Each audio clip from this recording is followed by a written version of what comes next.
ബഹിരാകാശ രംഗത്ത് വീണ്ടും ചരിത്രം കുറിച്ച UAE ഭൗമ നിരീക്ഷണ ഉപഗ്രഹമായ MBSat സാറ്റിന്റെ വിക്ഷേപണം വിജയകരം.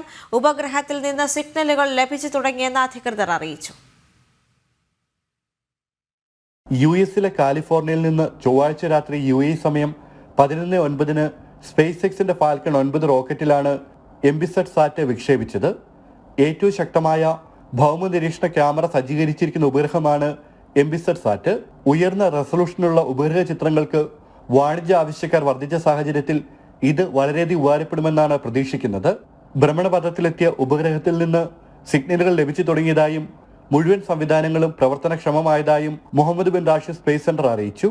UAE president Sheikh Mohammed bin Zayed Al നഹ്യാന്റെ പേരിലുള്ള MBSat സാറ്റ് ഉപഗ്രഹം ദുബായിലെ മുഹമ്മദ് ബിൻ റാഷിദ് സ്പേസ് സെന്ററാണ് വികസിപ്പിച്ചത്. ആഗോള ബഹിരാകാശ വ്യവസായത്തിലെ UAEയുടെ സ്ഥാനം ശക്തിപ്പെടുത്തുന്നതാണ് പദ്ധതി. MBSat സാറ്റിനൊപ്പം UAEയിലെ വിദ്യാർത്ഥികളുടെ പങ്കാളിത്തത്തോടെ വികസിപ്പിച്ച നാനോ സാറ്റലൈറ്റായ HCD സാറ്റ് 1 വിക്ഷേപിച്ചിട്ടുണ്ട്. നാനോ സാറ്റലൈറ്റുകൾ അടക്കം 5 കൃത്രിമ ഉപഗ്രഹങ്ങൾ UAE നേരത്തെ ഭ്രമണപഥത്തിൽ എത്തിച്ചിരുന്നു. ജനം, ദുബായ്.